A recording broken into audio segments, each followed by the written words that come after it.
Now Nick has to zero in a little bit and make the last one. Well, that's quite a letdown there, too, because you know he was, as Jack said, that he really thought he'd made that. And it's got to be in the back of his mind that, hey, if I can win this one, wouldn't it be exciting at the Open at St. Andrews?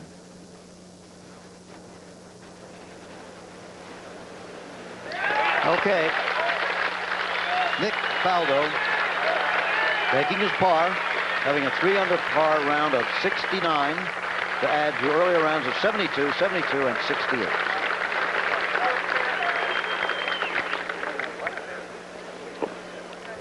And on he'll go to St. Andrews. And we'll be there too. So will you, Jack. I'll be there. Here it is again.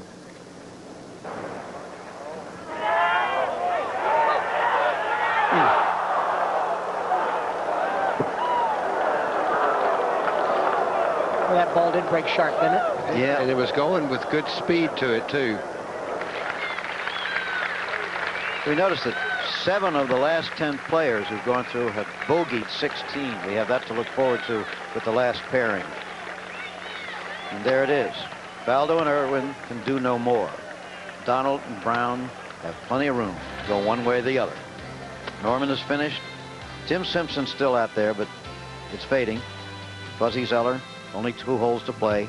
Mark Brooks, 4 holes left. He'd have to really charge. More of the leaders, those who have played very well in this year's U.S. Open. 15th tee. Short par 4. Jack, how about this one today?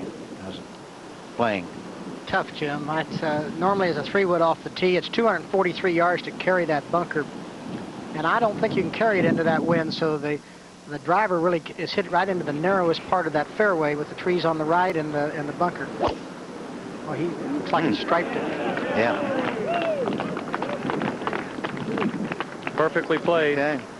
Beautiful tee shot. That was a tough tee shot today. It's a lot harder hole. You see 384 and you think, well, gee, it looks like a birdie hole. It's giving players fits, that little hole. Little driver and 5 or 6 iron today. There's a lot of people, frankly, thought, there you go with the 15th. Look at that. It's the shape of it. It pins in the back right today, and that's a very, very difficult pin position. You've got to hit the ball underneath the hole to have any chance at all. Go the other one. Go the other one. Oh, just did catch the bunker. Oh, dear. He can play from that bunker. It's not that bad, though. You know, a lot of people thought going into this final day that Mike Donald, who's had 1 win in 11 years, and Billy Ray Brown playing his first U.S. Open might fold. So far, they've showed no signs of it. Curtis Strange.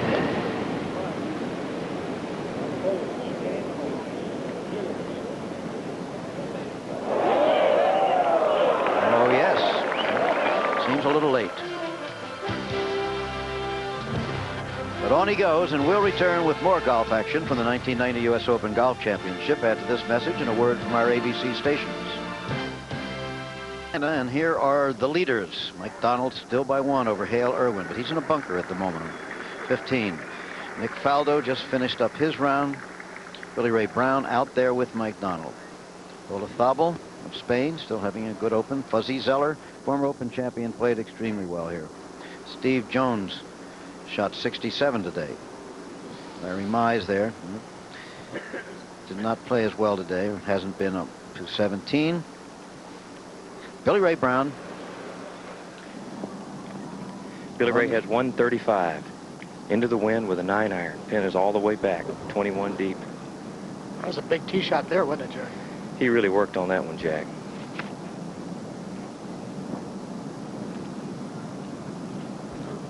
Mike Donald has already hit out of the bunker. We'll show you that in a minute. He obviously was away. Took a long wind. That's actually an 8-iron. He's just knocked it down, and it looks good. Needs to get up. Yeah, backed off. And you can hear the caddy say, leave it alone, win. So tried to play a good shot. I mean, the right shot. Not to force a 9-iron back there. You saw the other ball on the green, so that leads our story a little bit, because on tape, I'm sure we'll be seeing Mike Donald's shot. There. Tee shot was in the bunker, remember. And you, Jack, said that he could play it. He's probably playing a 6 or 7 iron, probably a 7 iron. Get back to the hole. And playing it well. How about that? So they're both on. And they're both on the right part of the green to putt to. Looking like match play at the moment. I'm sure Jack Whitaker has some views on this situation. Well, Jim, thank you. It's quite simple. If you're just joining us, you've missed an incredible afternoon in United States Open history. The situation has come down to this now in the last hour. Hale Irwin has finished and posted 8 under. And he and the rest of the world are watching to see if Mike Donald can hold on at 9 under par. It is Mike Donald's tournament now to win or lose. He faces, first of all, the 8 under par posted by Hale Irwin and his playing partner, Billy Ray Brown. He is master of his fate at this moment, and it must be very lonely. Jim? Thank you, Jack, and here he is. 11 years out there, 1 victory. That came last year, the Anheuser-Busch Classic in Williamsburg, Virginia. Has not had an outstanding season so far this year. If you look at Mike's record, he tied for 5th in the Atlantic Golf Classic. Aside from that, you see 5 times that he missed the cut, and you see ties for 65th and tied for 35th and things like that. And suddenly, after a week off, it's come together.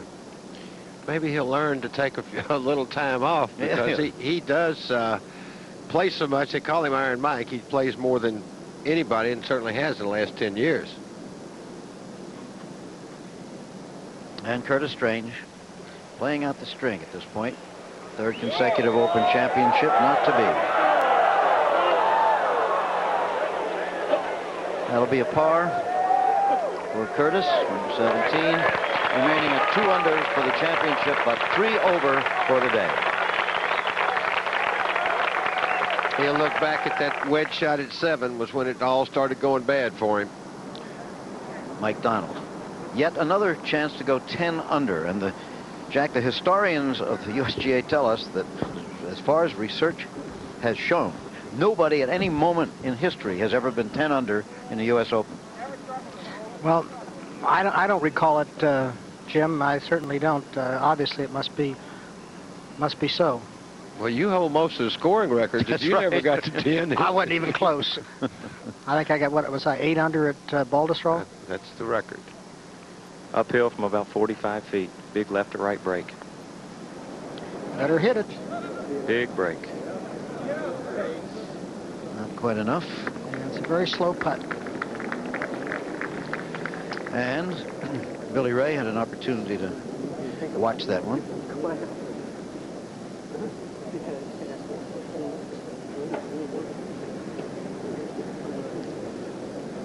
You haven't had a chance to watch Mike Donald today, Jack, but he has just played some marvelous shots starting right out.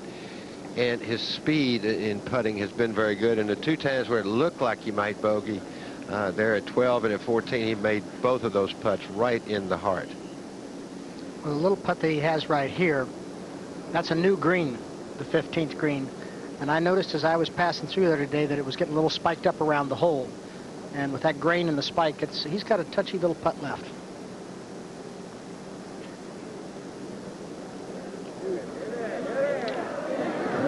Still not quite enough. Well, he had it right on land, though. Looked like his wife, Cindy, there was gasping for air, trying to get some deep breath. Wouldn't you be? Oh, yes. Ah.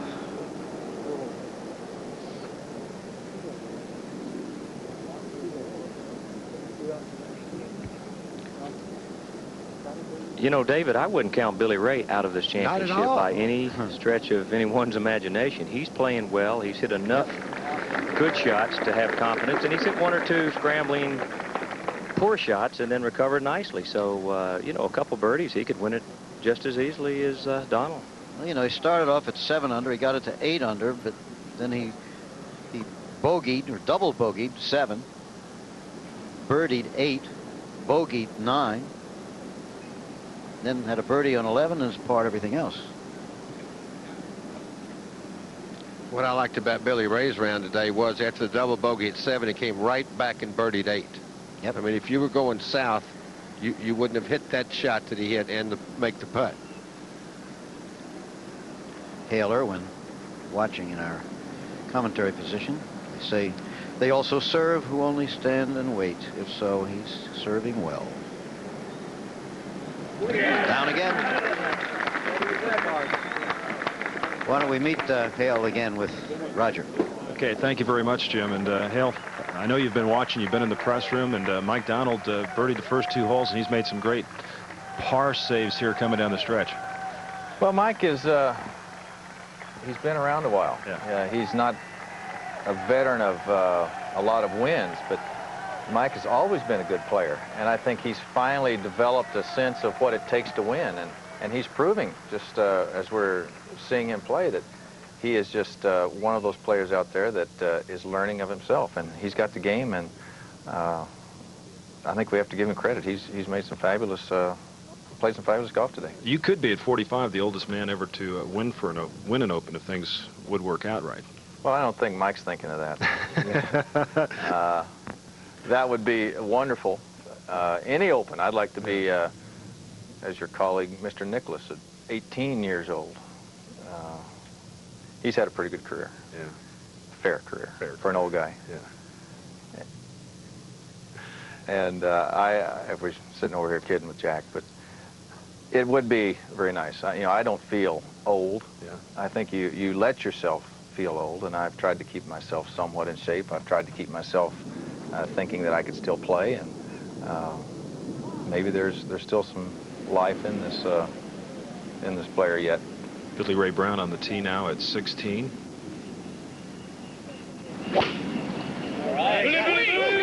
Billy just taking a 2-iron off this tee. Hole playing downwind. Perfect position there.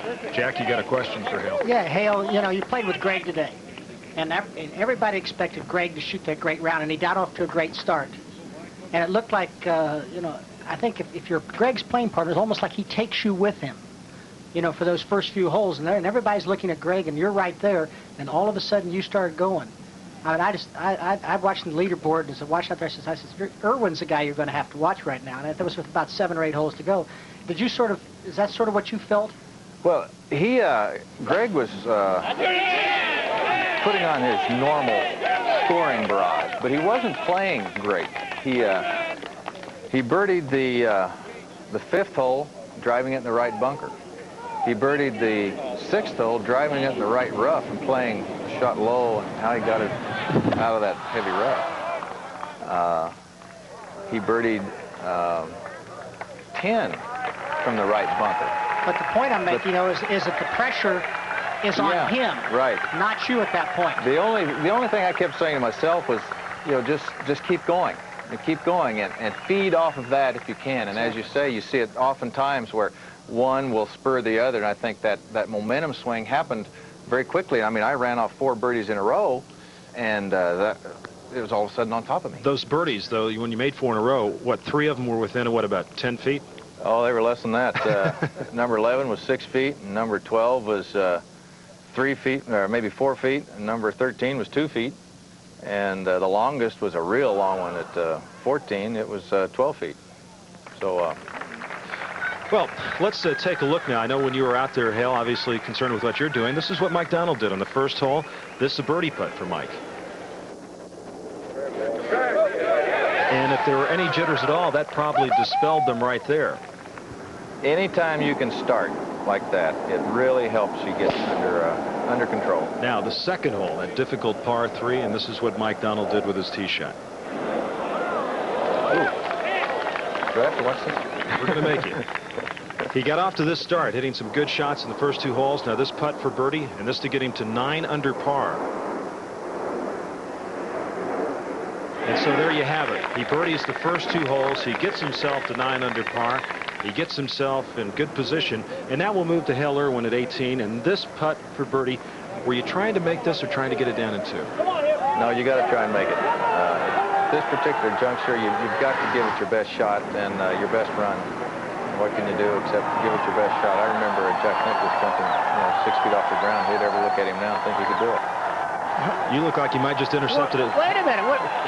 You're not 45. Look at you right around that green. I was going to say, Jack, looked like you just intercepted a pass at Colorado and was running it back for a TD. Oh, that never happened, though. No.